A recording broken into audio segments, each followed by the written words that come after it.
परळीतील महादेव मुंडे खून प्रकरणाचा postmortem report समोर आला असून यामध्ये अंगावर काटा आणणारी माहिती समोर आली आहे.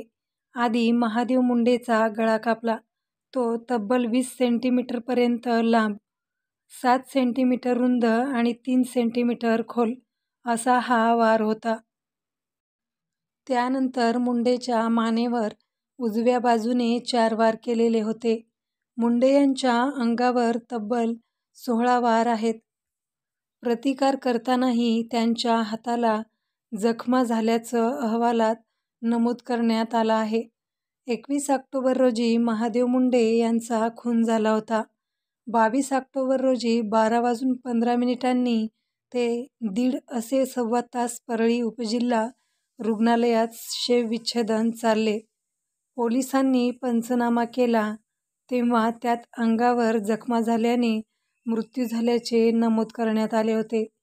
त्यांच्या अंगावर रक्ताने माखलेली पांढरी बनियान, ब्राऊन कलरचा शर्ट होता. लाल करदोडा आणि पाकीट होते. चेहरा, छाती आणि हात रक्ताने माखलेले होते. सव्वा तास हे PM चालले होते. या घटनेला तब्बल 20 महिने लोटले. त्यानंतरही यातील आरोपी निष्पन्न नाहीत. त्यामुळेच महादेव मुंडे यांच्या पत्नी ज्ञानेश्वरी मुंडे यांनी आत्महत्येचा प्रयत्न करत आपलं जीवन संपवण्याचा प्रयत्न केला होता. याबाबतचे वृत्त लोकमत या वृत्तसंस्थेने दिले आहे. नराधमांनी श्वसननलिका कापली गेली होती. शिवाय मोठ्या रक्तवाहिन्याही तुटल्या होत्या. महादेव मुंडे यांनी दोन्ही हाताने या सगळ्याचा प्रतिकार करण्याचा प्रयत्न केला.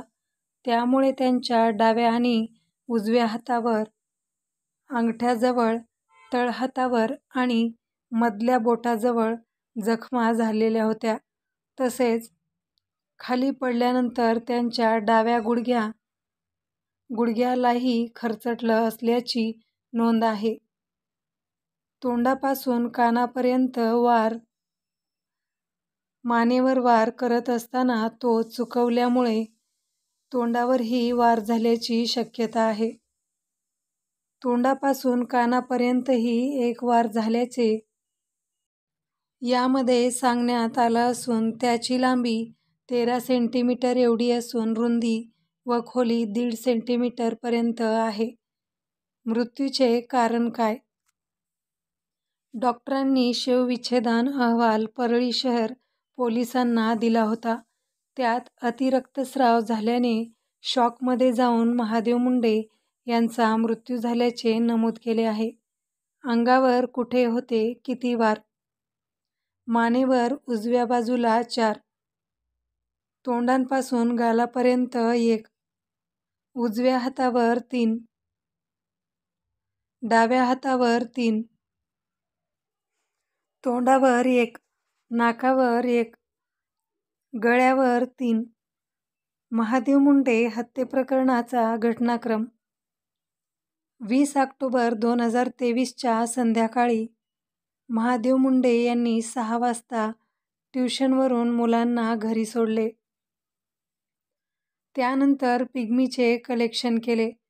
गणेश पार, हनुमाननगर, मोंढा मार्केट शेवटला शिवाजी चौकात 7:10 CCTVमध्ये दिसले. आझाद चौकात मित्राला भेटले. आझाद चौकपासून 300 मीटर अंतरावर असलेल्या वनविभागाच्या कार्यालयासमोर त्यांची मोटारसायकल रात्री 9 वाजता आढळून आली. ती गाडी पोलिसांनी पोलीस स्टेशनला आणून लावली आणि याच गाडीवर रक्त देखील सांडलेले होते अशी कुटुंबियांनी माहिती दिली. याच गाडीमध्ये आधार कार्ड, पॅन कार्ड, बँकेचे पासबुकसह आणखी काही कागदपत्र होती. ही मोटरसायकल सापडली. मात्र महादेव मुंडे कुठे होते हे माहिती नाही. या मोटरसायकलजवळ 2 चपला सापडल्या. यामध्ये एक चप्पल महादेव मुंडे यांची होती तर दुसरी कोणाची होती याबाबत माहिती भेटली नाही. दुसऱ्या दिवशी सकाळी जिथे मोटरसायकल सापडली त्यापासून 50 मीटर अंतरावरच महादेव मुंडे यांचा मृतदेह सापडला. मात्र हा मृतदेह रात्री पोलिसांना का दिसला नाही, असा प्रश्न निर्माण झाला होता. 21 ऑक्टोबर 2023 रोजी सकाळी 7:10 पोलीस कॉन्स्टेबल भास्कर केंद्रे यांचा महादेव मुंडे यांची मेहुणी सतीश फड यांना फोन आला.